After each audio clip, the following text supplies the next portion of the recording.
The most direct route for the overland sections of the Cook Strait power cable proved to lie through back country.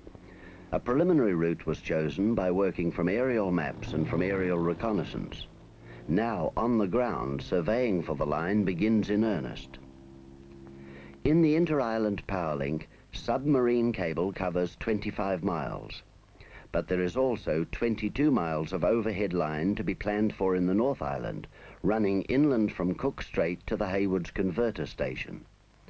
And from Cook Strait southwards through the South Island to the Benmore power station, 332 miles to be surveyed in detail.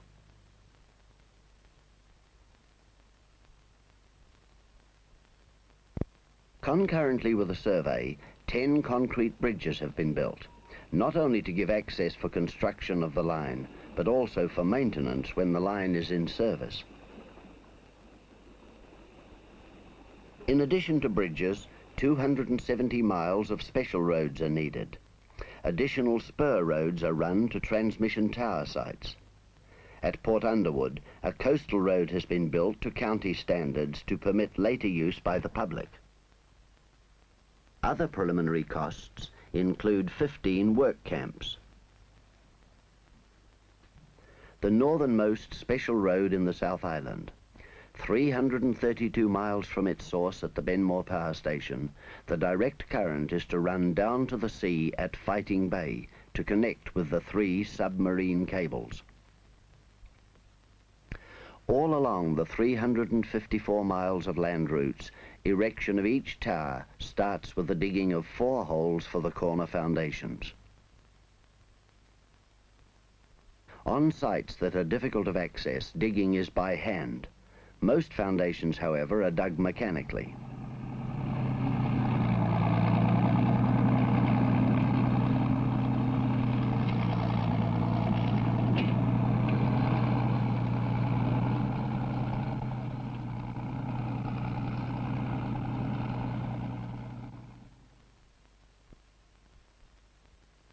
Setting of the embedded members of a tower, called stubs on the job, requires great precision. Any difference of level between these steel foundations would make the tower hard to assemble. Furthermore, difference of level would cause uneven stresses and lead to weakness in service.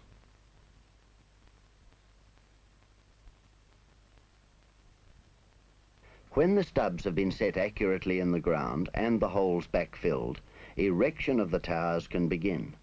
In most locations, steel stubs are used.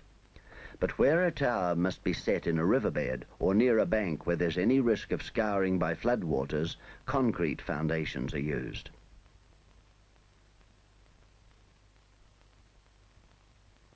Each of the 4 corner foundations is cast in concrete over the heads of a group of 3 concrete piles.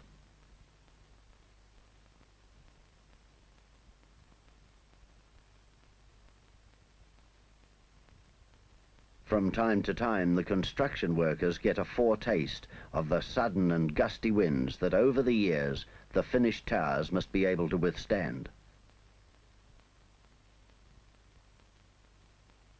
At 3 points along the route, steel yards have been established.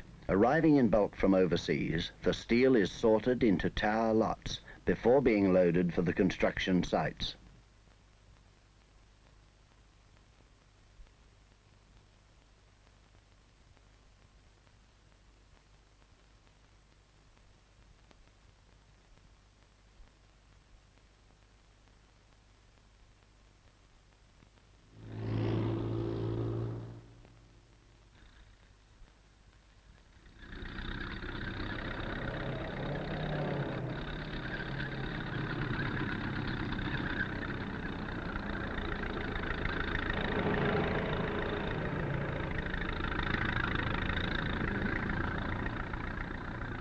Access to sites is a factor of varying difficulty.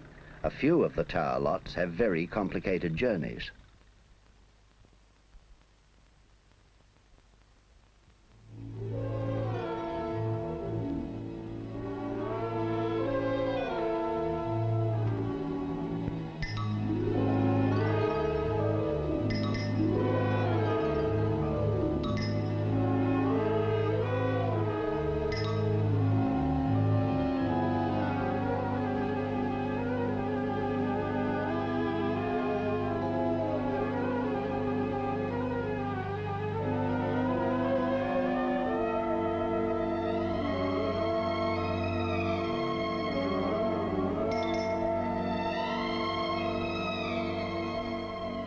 Starting out from the Benmore Dam site, the southern overhead line climbs the rugged hills on the left bank of the Waitaki River.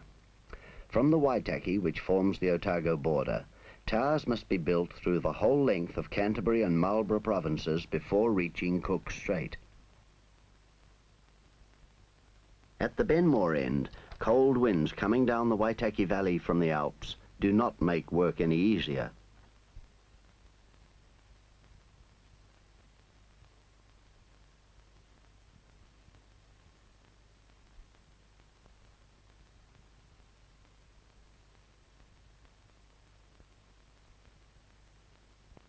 After assembly on the ground, tower sections are erected with the aid of a centrally floating aluminium gin pole. In rough country, this is easily brought to the site in sections. With its aid, an experienced crew of 6 can erect a tower in from 4 to 6 hours, unless, of course, the men are hindered by adverse weather. At another site above Hanmer in North Canterbury, an arm is being pre-assembled.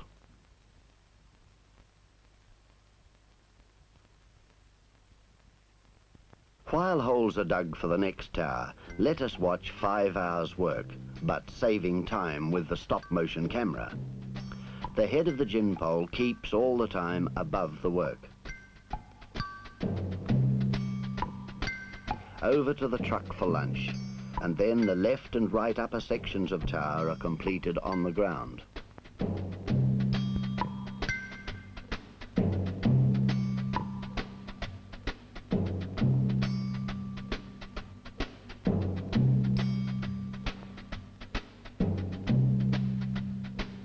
The gin pole has provided lift and support all the way up the tower. It comes out to go on to the next assembly site. Back to earth come the riggers after a job well done. One more support has been made for the 354 miles of overhead line needed to link the South Island resources of melting snows with North Island power demand.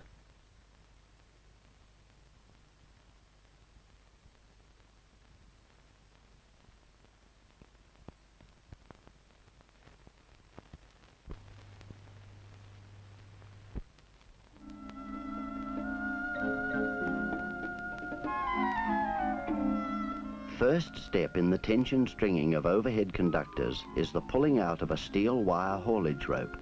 This is usually done by tractor, but on very steep country, the wire rope from the tractor must be taken across gullies by hand.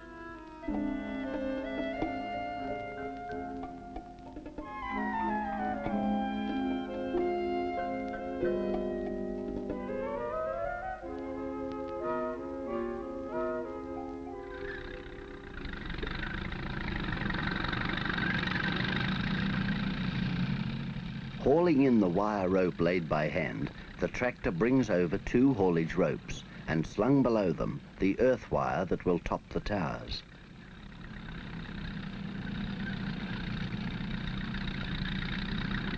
The haulage ropes are threaded over running blocks which are hoisted to each tower.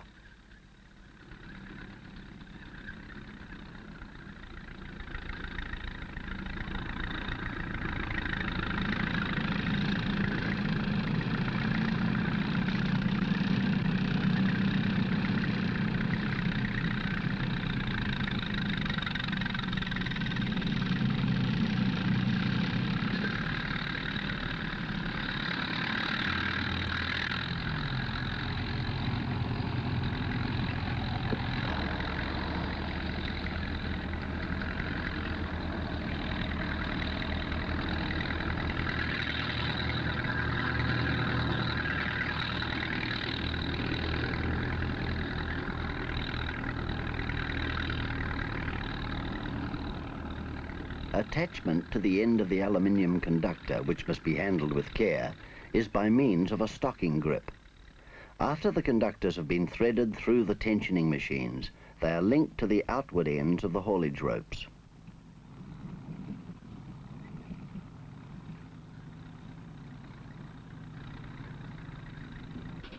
Tensioner brakes are adjusted and the pull begins. Pulls are usually of 2 miles, but maybe 3 miles or 4.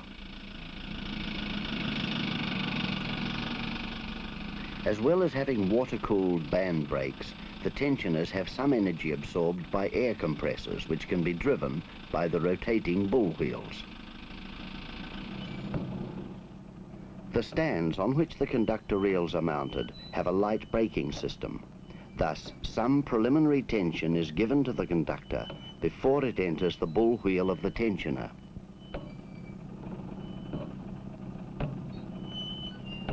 The haulage ropes draw the conductor cables through the lifted running blocks and across the valleys.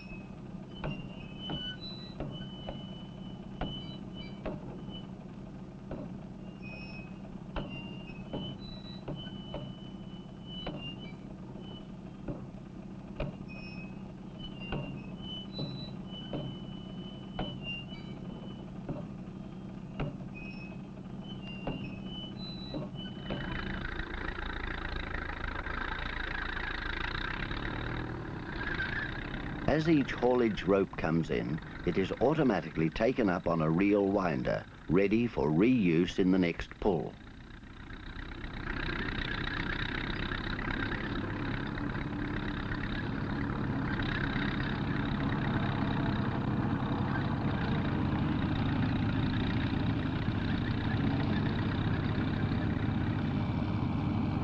The end of the pull. Conductor cable is supplied in 1 mile lengths. For joining lengths, double-ended stocking grips are used. A single stocking grip is used at the pulling end.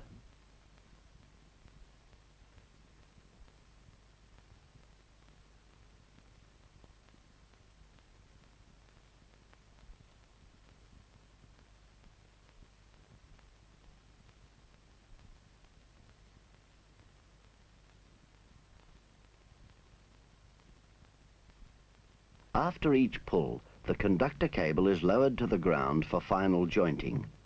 A steel inner sleeve joins the steel cores together with the aid of a 100-ton compressor.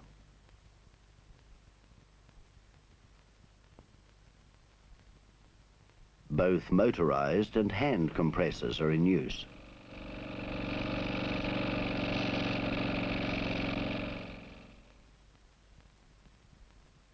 Outside, a conducting sleeve of aluminium completes the joint.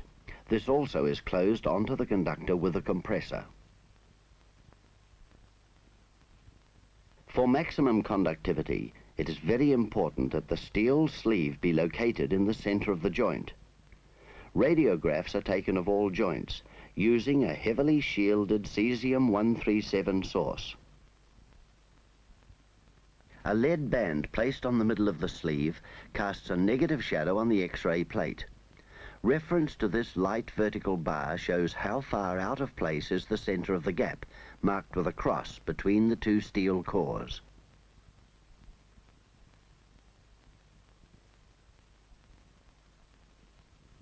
The steel core within the conductor cable consists of 7 wires. It carries 76 aluminium conducting wires wound in 4 more layers. The correct sag of the conductors has to be fully calculated for spans between towers. Allowance must be made for the temperature at the time of sagging and also for future creep.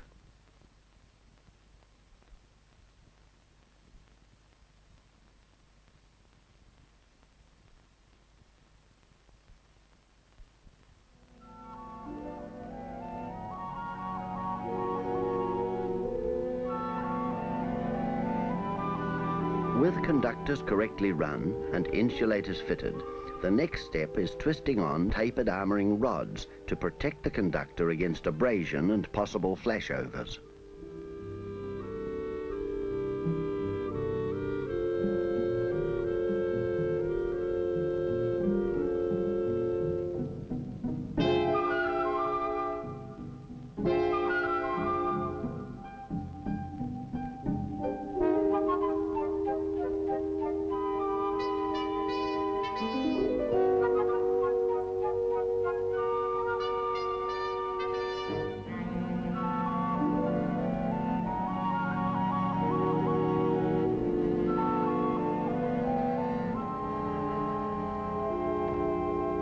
Some of the crews fitting armouring rods prefer to work from suspended ladders.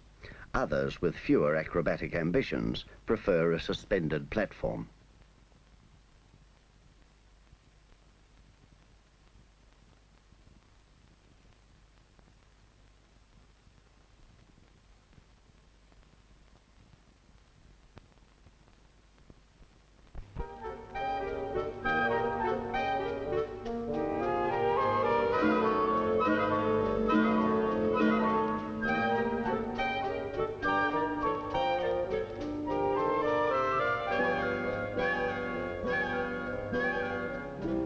Suspended from the towers, each overhead conductor consists of a pair of cables spaced 17 inches apart.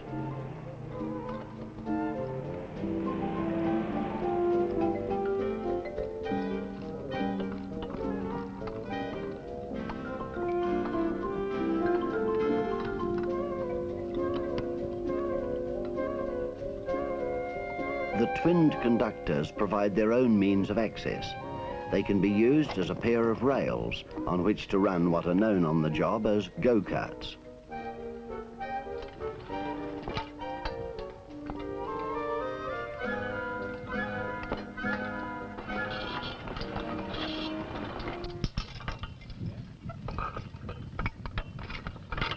Working from the go-kart, circular spacers are bolted in at intervals along each span. The spacers keep the paired cables from swinging together in the wind. They also prevent them from being drawn sharply together in the event of a short circuit.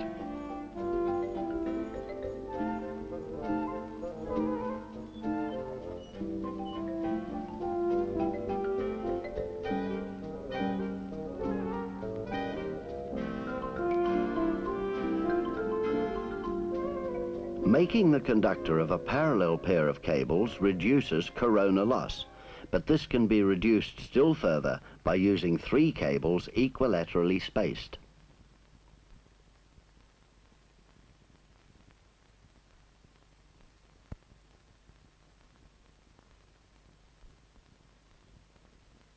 This pattern is used on those parts of the line that come within 2 miles of long-distance radio telephone aerials.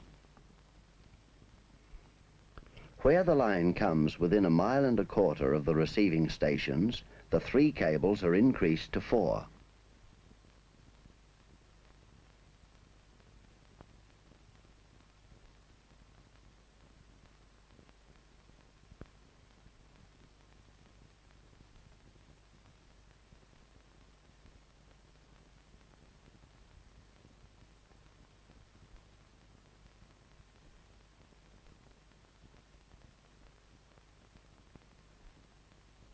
About 1 mile north of Macra Beach and several miles north of the North Island landing point of the 3 Cook Strait cables, a stock of perforated concrete pipes has been assembled. Down below, a 600-foot-long trench has been cut at the back of the beach and going well below sea level. In the trench, 25 concrete pipes, each 7 feet long and 2 feet in diameter, and with many perforations to let in seawater, are set up vertically and buried in coarse shingle.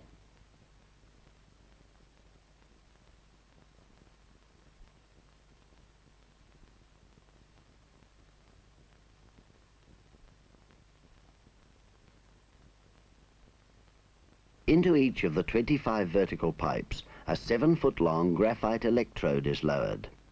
These are 6 inches in diameter, and the 25 of them can pass enough current into the sea and back to electrodes at Benmore to provide an earth return for the current from any one of the 3 Cook Strait cables. Even if 2 of the 3 submarine cables should be out of action, the scheme can still function on part power.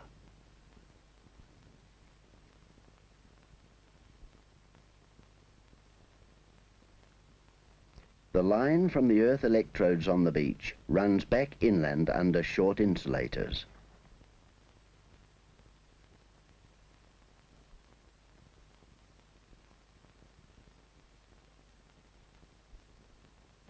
Where it meets the main power line, it joins up with it. The heavy earth cables, of the same gauge as the power cables, run back to the Hayward substation along the top of the towers. To facilitate wiring during erection of the big DC line, local distribution lines which crossed the route were put temporarily underground.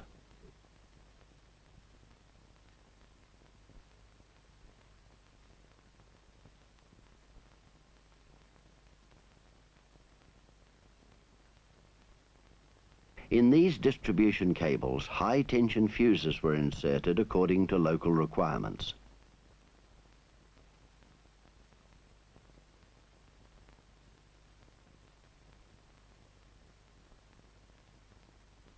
A comparison of insulators. Coastal type with 500-inch leakage path against inland type with 220 inches. The towers are also of varied design. An inland strain tower. Inland suspension towers. Some of the inland suspension towers have been given strengthened cross arms.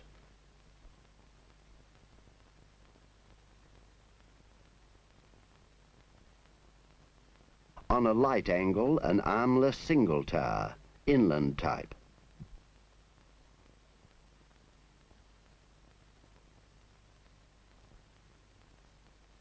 Still inland, but on a heavier angle, the armless towers are doubled.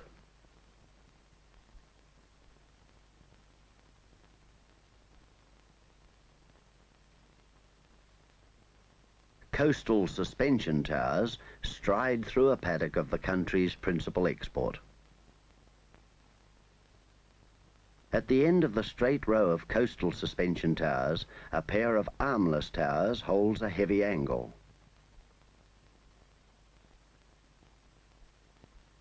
One more variant. Towers shortened to meet Wellington Airport requirements, and with the two cables from the earth electrodes carried, as it were, under the armpits. Designed and constructed by engineers of the New Zealand Electricity Department, the line leads a 500,000 volts DC from the huge snow-fed Benmore power station in the heart of the South Island, northwards towards Cook Strait.